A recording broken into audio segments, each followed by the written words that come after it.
முதல்ல இந்த வீடியோ நான் பேசுகிறதுக்கெலாம் முன்னாடி ஒரு பெரிய கைத்தட்டலை கொடுத்துட்டேன். ஒரு மாதிரி நான் மிரண்டேங்க. நம்மளுடைய பொதுச் செயலாளர் என்னானந்த் அவர்கள் 2 சிறப்பு தீர்மானம் அப்படிங்கிறது செயற்குழுவில் வெளியிட்டிருப்பாங்க.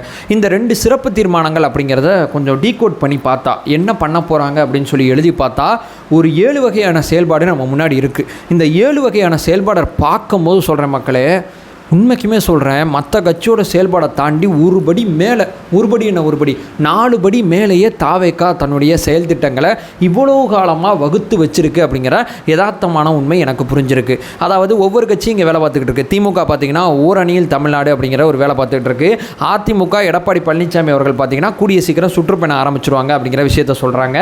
சீமானவர்கள் கட்சிக்குள்ளே பொறுப்பாளர் போட்டுக்கிட்டு இருக்காங்க. தாவேக்கா என்ன பண்ண போகுது அப்படிங்கிற கேள்வி நம்ம முன்னாடி இருந்தால் 7 விஷயத்தை பண்ண போகுது. இந்த 7 விஷயத்தை அடுத்த 6 மாதத்துக்குள்ளே பண்ண போது 6 மாதத்துக்கான நம்ம கட்சியோட செயல்பாடு எப்படி இருக்க போகுது அப்படிங்கிற ஒரு பெரிய பிளானை பார்த்தீங்கன்னா பொதுச் செயலாளர் பார்த்தீங்கன்னா செயற்குழுவில் பார்த்தீங்கன்னா சிறப்பு தீர்மானமாக வெளியிட்டிருக்காங்க. இதை பற்றி இந்த வீடியோவில் தெளிவாடமாக பேசணும்னு நினைக்கிறேன். ஒன் பை ஒன்றா தெளிவாடமாக பார்க்கலாம். உற்சாக வணக்கங்கள். வாங்க பதிவுக்குள்ளே போகலாம். இப்போ முதல் விஷயம் மக்களே, ஃபஸ்ட்டு பார்த்தீங்கன்னா நம்ம கட்சி என்ன பிளான் பண்ணுறாங்கன்னா, மக்களை ஒரு இடத்துக்கு கூப்பிட்டு எங்களுடைய கொள்கைகள் இது அப்படிங்கிறத ஆழமாக முதல்ல சொல்ல போகிறாங்க. சொல்லப்பட்ட மக்களை அடுத்தடுத்து பார்த்திங்கன்னா நம்ம தலைவர் மக்கள் சந்திப்பு மூலமாக அந்த மக்கள் எங்கெங்கே இருக்காங்களோ அங்கெல்லாம் போய் சந்திக்க போகிறாங்க. மக்களை முதல்ல கூட்டி ஒரு சில விஷயத்தை சொல்லிவிட்டு நம்ம தலைவரோட மக்கள் சந்திப்பு அடுத்து நடக்க போகுது. உண்மைக்குமே சொல்கிறேன், இது பெருசாக இம்பேக்ட் ஆகும். மக்களை கூடி ஒரு விஷயத்தை ஆழமாக தெளிவாக புரிய வச்ச மக்களை நம்ம தலைவர் சந்திக்கும் போது நிச்சயமாக சொல்கிறேன், அது பெரிய இம்பேக்டை அப்படிங்கிறது என்னுடைய முதல் பாயிண்டாக இருக்குது. இப்போ ரெண்டாவது நான் என்ன சொல்ல வரேன்னா, இந்த மக்கள் சந்திப்புக்கெல்லாம் முன்னாடி பூத் கமிட்டி மாநாடு அப்படிங்கிறத நடத்தி முடிச்சிடலாம் அப்படிங்கிற பிளானில் இருக்காங்க. ஏன்னா தலைவர் மக்கள் சந்திப்பு நடத்தும் போதே பார்த்தீங்கன்னா பூத்தில் வேலை நடந்துகிட்டு இருக்கோம். ஆல்ரெடி பார்த்தீங்கன்னா நம்ம முதல் பூத் கமிட்டி மாநாடை பண்ணி முடிச்சிட்டோம். 23 மாவட்டங்கள் கட்சி ரீதியாக சொல்கிறேன், 23 மாவட்டங்களை நம்ம கம்ப்ளீட் பண்ணிட்டோம். மிச்சம் பார்த்தீங்கன்னா 97 மாவட்டங்கள் இருக்குது. இந்த 97 மாவட்டத்தை அப்படி டிவைட் பண்ணி பார்த்தா 4 பூத் கமிட்டி மாநாடு அப்படிங்கிறது கூடிய விரைவில் பார்த்தீங்கன்னா தாவேக்கால நடக்க போகுது அப்படிங்கிற ஒரு விஷயமானது நம்மளால் புரிஞ்சுக்க முடியுது. மக்கள் சந்திப்புக்கு முன்னாடி பூத் கமிட்டி மாநாடை முடிக்க போகிறோம். பூத் கமிட்டி மாநாடு ஒரு பக்கம் வேலை நடந்துக்கிட்டு இருந்தாலும் இந்த பக்கம் பார்த்தீங்கன்னா உறுப்பினர் சேர்க்கை அப்படிங்கிற அடுத்த வேலையை கட்சியில் ஆரம்பிக்க போகிறாங்க. நம்ம கட்சியில் ஆல்ரெடி பார்த்தீங்கன்னா வகுப்பு விஷயத்தில் பார்த்தீங்கன்னா அஃபிடவிட்டில் வந்து ஒரு வார்த்தை சொல்லியிருப்பாங்க. 1 கோடி பேர் பார்த்தீங்கன்னா தாவேக்கால தொண்டராக இருக்காங்க அப்படிங்கிற விஷயத்தை சொல்லியிருப்பாங்க.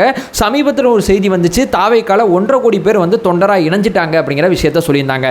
இப்போ மூணாவது மிக முக்கியமான விஷயம் என்னன்னா, நம்ம 2 கோடி நோக்கி போகிறோம். இந்த 2 கோடி அப்படிங்கிறது சும்மா சாதாரண நம்பர் கிடையாது. இந்த 2 கோடி உறுப்பினர்கள் வாக்காளர்களாக மாறிட்டாவே, நமக்கு வந்து ஓட்டு போட்டாவே நம்ம ஆட்சி தான் 2026. அதை நோக்கி பார்த்தீங்கன்னா நம்ம உறுப்பினர் சேர்க்கை நடத்துகிறோம். மற்ற கட்சி மாதிரி போங்காட்டம் கிடையாது. ஃபோன் பண்ணால் மிஸ்டு கால் கொடுத்தா கட்சியில் சேர்ற போங்காட்டம் நம்ம விளையாடல. ஒரு ப்ராப்பரான உறுப்பினர் சேர்க்கை தான் அது. அதாவது பார்த்தீங்கன்னா தேர்தல் ஆணையத்தோட அந்த வாக்குச்சாவடி சம்பந்தப்பட்ட விஷயத்தெல்லாம் உள்ளடக்கிய ஒரு உறுப்பினர் சேர்க்கை, அந்த உறுப்பினர் சேர்க்கை இருக்குது. வாக்காளர் அடையாள அட்டை இருந்தால் தான் நம்ம கட்சியில் உறுப்பினராக முடியும். மற்ற கட்சி போங்கு விளையாட்டு நம்ம கட்சியில் விளையாட முடியாது அப்படிங்கிறது உங்களுக்கு ஆல்ரெடி தெரியும் அப்படிங்கிற தகவலை சொல்கிறேன். பூத் கமிட்டி மாநாடு ஒரு பக்கம், இந்த பக்கம் பார்த்தீங்கன்னா உறுப்பினர் சேர்க்கை. இதை தாண்டி பார்த்தீங்கன்னா 5 மண்டல மாநாடுகளை திட்டமிட்டிருக்காங்க. மண்டலம்னா என்னப்பா, இதை என்னால் புரிஞ்சுக்க முடியல அப்படின்னு சொல்லி கேட்டிங்கன்னா ஒன்றும் பெரிய விஷயம் கிடையாது. நம்ம கட்சியோட வழக்கறிஞர் பிரிவு இருக்குது பார்த்தீங்களா, அதோட பொறுப்பாளர் லிஸ்ட்டை போய் பாருங்கள். தகவல் தொழில்நுட்பம் இருக்குது பார்த்தீங்களா, அதோட பொறுப்பாளர் லிஸ்ட்டை போய் பாருங்கள். இல்லை சோஷியல் மீடியாவங்க பாருங்கள். இவங்கெல்லாம் பார்த்தீங்கன்னா மாநில பொறுப்பு போட்டுட்டு அடுத்து மண்டல பொறுப்பு போட்டிருப்பாங்க. மண்டல ரீதியாக பார்த்தீங்கன்னா 10 மண்டலங்களாக தாவேக்கா பிரிக்கப்பட்டிருக்கு. ஒரு மண்டலத்துக்கு பார்த்தீங்கன்னா தாவேக்கால இருக்கிற மாவட்டங்கள் அடிப்படையில் 12 மாவட்டம் உள்ள வந்துடும். அந்த வகையில் பார்த்தீங்கன்னா 10 மண்டலங்கள் தாவேக்கால இருக்கு. இந்த 10 மண்டலங்களில் நம்ம 10 மண்டல மாநாடு நடத்த போறதில்ல, 5 மண்டல மாநாடு அப்படிங்கிற பாசிபிளான இலக்கை பார்த்தீங்கன்னா நிர்ணயிச்சிருக்காங்க அப்படிங்கிறது ரொம்ப மகிழ்ச்சியா இருக்கு. இப்போ உதாரணத்துக்கு பார்த்தீங்கன்னா என்னுடைய மண்டலத்தில் 4 மாவட்டங்கள் வரும். தமிழ்நாடு அரசு பிரித்து வச்ச வகையில் பார்த்தீங்கன்னா 4 மாவட்டம் வரும். தாவேக்கா கணக்கில் பார்த்தீங்கன்னா 12 மாவட்டம் வரும். இந்த 4 மாவட்டம் எதுன்னு சொல்லி கேட்டிங்கன்னா, நான் கடலூர் மண்டலம், அப்போ கடலூர் மாவட்டம் ஒன்று வந்துடும், அரியலூர் ஒன்று வந்துடும், கள்ளக்குறிச்சி ஒன்று வந்துடும், விழுப்புரம் ஒன்று வந்துடும். இந்த 4 மாவட்டங்களை உள்ளடக்கிய ஒரு மண்டல மாநாடு போட போகிறாங்க. இப்போ என் மண்டலத்தையும் வேற ஒரு மண்டலத்தையும் சேர்த்து ஒரு மண்டல மாநாடு, இந்த மாதிரி பார்த்தீங்கன்னா 10 மண்டலங்களை டிவைட் பண்ணி 5 மண்டல மாநாடு போட போகிறாங்க. இதோட நிப்பாட்ட போகிறதில்ல. மண்டலத்துக்கு அடுத்து என்ன வரப்போகுது, மாவட்டம் தானே வரும். 120 மாவட்டத்துக்கும் 120 மீட்டிங் வந்து போட்டு விட போகிறாங்க.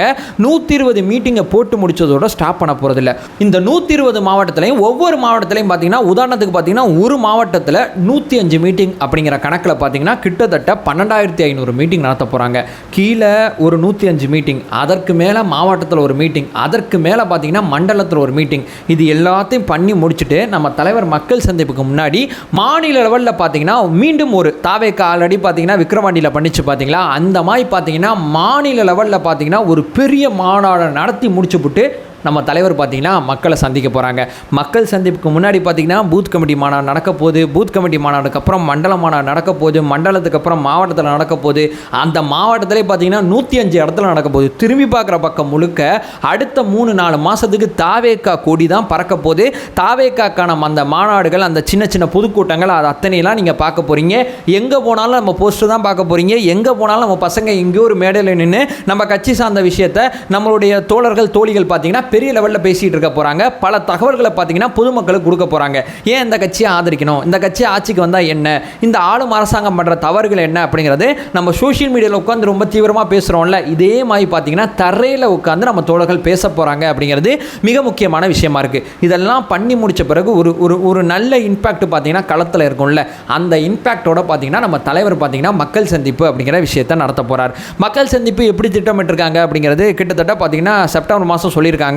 கொஞ்ச நாள் அந்த செப்டம்பர் அந்த ஸ்டார்டிங் அல்லது பார்த்தீங்கன்னா அதற்கு முந்தைய மாதத்தோட அந்த இறுதியில் பார்த்தீங்கன்னா அறிவிப்பு வெளியிடும். இப்போ தலைவர் பார்த்தீங்கன்னா எப்படிப்பட்ட திட்டமிட்ட மக்கள் சந்திப்பு நடத்த போகிறாங்க அப்படிங்கிறது நம்ம முன்னாடி இருக்கக்கூடிய ஒரு தகவலாக இருக்குது. பாரத் ஜோடா யாத்ரா அப்படிங்கிறது பார்த்தீங்கன்னா ராகுல் காந்தி பண்ணியிருந்தாங்க. அதற்கு முன்னாடி பார்த்தீங்கன்னா தமிழ்நாட்டில் பார்த்தீங்கன்னா அண்ணாமலை அவர்கள் அது எப்படி நடைபெறணும்னு சொல்ல முடியாது, திடீர்னு நடப்பாப்பில் 1 கிலோமீட்டர் நடப்பாப்பில் அது ஒரு மாதிரி விளாண்டாப்பில் அவர் எண்மண் எண் மக்கள் அப்படிங்கிற ஒரு விஷயத்தை அவர் பண்ணாப்பில்.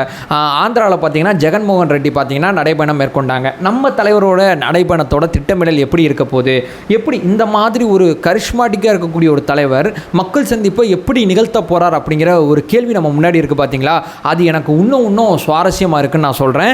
மக்கள் சந்திப்புக்கு முன்னாடி இருக்கக்கூடிய விஷயங்களை பார்த்தீங்கன்னா நம்ம தொகுதி பொறுப்பாளர்கள் அத்தனை பேர் சேர்ந்து அந்த வேலைகளை அத்தனையுமே பார்த்து ரெடி பண்ணுவாங்க. ஒவ்வொரு இடத்துலையும் பார்த்தீங்கன்னா எந்த பொதுக்கூட்டத்தில் யார் பேசுகிறோமோ, எந்த மீட்டிங்கில் யார் பேசுகிறோமோ, எந்த மீட்டிங்கோட முக்கியத்துவம் எப்படிப்பட்டதோ அதை பொறுத்து பார்த்தீங்கன்னா அந்த மீட்டிங்கோட வீரியமும் அந்த மீட்டிங்கோட கூட்டமும் இருக்கும். அதே நேரத்தில் பார்த்தீங்கன்னா மக்கள் சந்திப்பு அப்படிங்கிறது நம்ம தலைவர் ஒருத்தர் மட்டும்தான் நிகழ்த்த முடியும். அந்த ஒருத்தர் எப்படி நிகழ்த்த போகிறார் அப்படிங்கிறது நம்ம முன்னாடி இருக்கக்கூடிய $1 மில்லியன் கேள்வியாக இருக்குது. நிச்சயமாக சொல்கிறேன், அதற்கான கிளாசிக்கான பிளானோடு தான் நம்ம தலைவர் இறங்குவார் அப்படிங்கிறதுல எனக்கு எந்த விதமான டவுட்டும் இல்லை அப்படிங்கிற விஷயத்தை சொல்லிட்டு அடுத்த 7 பிளான் பார்த்தீங்கன்னா ஒரு பக்கம் நான் முன்னாடி சொன்னபடி பார்த்தீங்கன்னா பூத் கமிட்டி மாநாடு, 2வது பார்த்தீங்கன்னா உறுப்பினர் சேர்க்கை, 3வது பார்த்தீங்கன்னா மேலே அதாவது மண்டல லெவலில் மாநாடு, 4வது பார்த்தீங்கன்னா மாவட்ட லெவலில் மாநாடு, 5வது பார்த்தீங்கன்னா கிளை லெவலில் மாநாடு, 6வது பார்த்தீங்கன்னா மாநில லெவலில் ஒரு பெரிய மாநாடு. அதை முடிச்சுவிட்டு பார்த்தீங்கன்னா நம்ம தலைவர் மக்கள் சந்திப்பு அப்படிங்கிற விஷயத்துக்கு நோக்கி போகிறாங்க. ஸோ 7 விதமான விஷயங்கள் பார்த்தீங்கன்னா நம்மளுடைய பொதுச் செயலாளர் என்னானந்த் அவர்கள் சொன்ன 2 தீர்மானத்துக்குள்ளே இருக்குது. இதை பற்றி ஆழமாகவும் தெளிவாகவும் நான் பேசியிருப்பேன் அப்படிங்கிறது என்னுடைய பெரிய நம்பிக்கையாக இருக்குது. அதை சொல்லிட்டு இந்த வீடியோ நான் என் பண்ணிக்கிறேன். நம்ம சேனலை ஃபர்தராக ஃபாலோ பண்ணிங்கன்னா பொலிட்டிக்கல் சார்ந்து மிக முக்கியமான பல விஷயத்தை நம்ம பேசிகிட்டு இருக்கோம். நம்மளோட ஒரே நோக்கம் அறியாமை அகற்ற வேண்டும், அறியாமை அகற்றப்பட வேண்டும். Thank you so much.